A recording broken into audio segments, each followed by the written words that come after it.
Fala pessoal, sou o Fábio Kiyotakawa, estamos aqui no canal do mestre Sérgio Malibu e como sempre ele abrindo espaço para temas ligados à história do Jiu-Jitsu, vale tudo, MMA.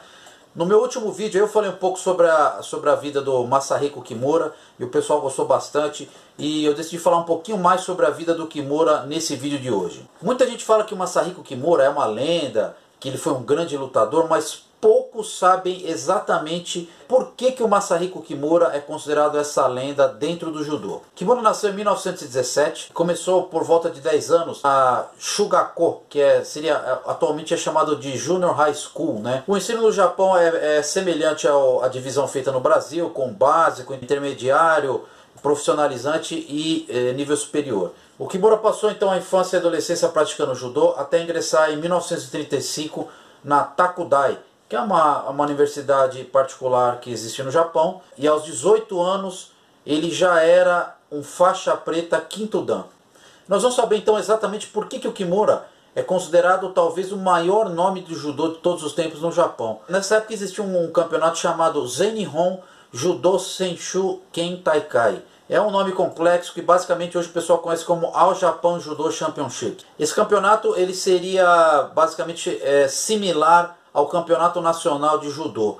É bom lembrar que a gente está falando de 1935, então obviamente que não existiam ainda campeonatos mundiais de judô, até porque a própria Federação Internacional de Judô ela foi fundada em 1951 apenas. Então nessa época o campeonato mais disputado de judô do mundo com certeza era esse Campeonato Nacional de Judô.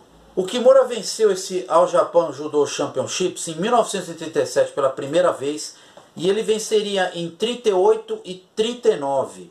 Né? Depois esse campeonato ele teria um período sem acontecer por causa da Segunda Guerra Mundial. Depois do final da Segunda Guerra Mundial, o último campeonato que o Masahiko Kimura participou foi em 1949, ele estava com 32 anos e ele fez a final com Takahiko Ishikawa. E depois de 3 prorrogações, o juiz, que era o Kyuzo Mifune, ele decidiu então nomear 2 campeões, que ficou então como Kimura e o Ishikawa. Nós vamos ver alguns vídeos do Kimura agora, e é bom a gente lembrar que o Kimura ele é uma união de 3 fatores primordiais para grandes campeões.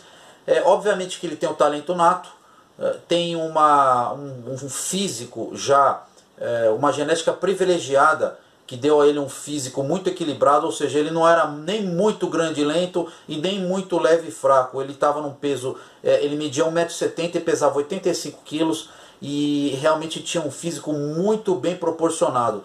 Então nós temos a união do talento, da genética física apropriada e o principal, o Kimura tinha um treinamento considerado insano. Ele praticava milhares de uchikomis, a parte de exercícios físicos dele era muito rigorosa, conforme a gente vai poder ver nos vídeos aí. Vamos ver agora alguns vídeos do Kimura dando aula. Esse vídeo é de 1965. Nesse treinamento a gente consegue ver ele praticando o Tukuyo Waza dele, que é a técnica que ele preferia, que era o Osotogari, era o primeiro golpe que se aprende no judô. Além da rigidez física, né, do treino físico dos treinos do Kimura, ele também fazia questão de manter essa disciplina que é típica dos treinos de judô. A gente vai falar agora rapidamente sobre essa luta que o Kimura fez com o Hélio Gracie, que ela já foi muito comentada outras vezes. Essa luta aconteceu em 23 de outubro de 51, lá no Maracanã, e a gente pode ver então alguns detalhes que mostram algumas características do Kimura.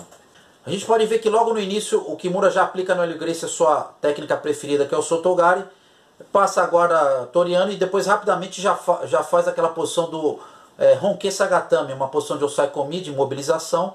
Inclusive ele dá até uma judiada no Hélio Gracie aí, puxando aí a cabeça e forçando a cervical do Hélio Gracie. Já no final da luta o Kimura cai na sua imobilização preferida, cai na imobilização lateral e já pega ali, faz a pegada do Udegarami, né, que era a sua técnica de finalização que ele mais gostava, que no jiu-jitsu brasileiro é conhecido como o Kimura, né, ou a chave do Kimura, por isso que essa chave ficou com esse nome. E a gente pode ver esse movimento dele para tentar tirar a pegada do Hélio Gracie que defendia. Inclusive num vídeo dele de instrução, ele faz a mesma situação, ele passa a guarda, faz o domínio lateral, arranca a pegada para depois aplicar o degarame.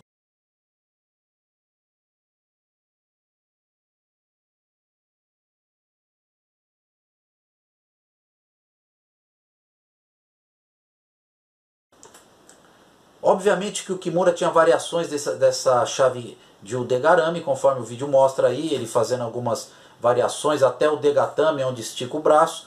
E nesse vídeo instrucional a gente pode ver ele também aplicando técnicas de estrangulamento, onde ele ensina como entrar com a mão para atingir a gola oposta. A gente chama isso de broca no jiu-jitsu brasileiro, né? Onde ele sai entrando com a mão até conseguir segurar na gola. A gente pode ver também o Kimura aplicando o degarame para cima, né, que é no jiu-jitsu brasileiro conhecido como americana. E aí já nessa técnica é uma defesa, quando o oponente que está por baixo aplica o degarame ou Kimura, né, ele faz o contragolpe e acaba dando a chave no oponente. Em uma outra situação similar, quando o oponente segura seu braço por baixo para dar o degarame, ele já faz a volta e sai no Jujigatame ou Armlock, como é chamado no jiu-jitsu brasileiro. Nesse vídeo raríssimo aí que a gente está vendo, a gente já pode ver uma luta que é anterior àquela onde o Rikidozan nocauteia o Kimura, que é onde o Rikidozan e o Kimura eles atuavam em dupla, eles eram parceiros nessas lutas de marmeladas, essas lutas de pro wrestling, como eles chamavam. E o Kimura e o Rikidozan enfrentam outra dupla de lutadores americanos. A gente pode ver pelos movimentos, obviamente, que são lutas de entretenimento, né, conhecidos aqui no Brasil como uma marmelada. O público se divertia e a gente pode ver que o Rikidozan era especialista nisso também. Inclusive, a gente vê nos dois juntos, a gente pode ver a diferença de físico entre o Rikidozan e o Kimura.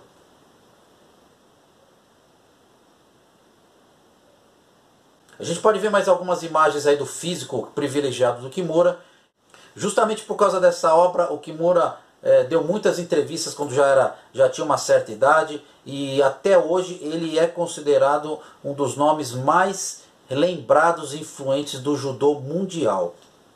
Pouca gente sabe, mas o Kimura esteve no Brasil 2 vezes. A segunda vez que ele esteve aqui foi em 1959. Inclusive ele fez uma luta de vale tudo com Valdemar Santana. Nós vamos falar isso no próximo vídeo. Eu espero que vocês tenham gostado. Um abraço para todo mundo aí.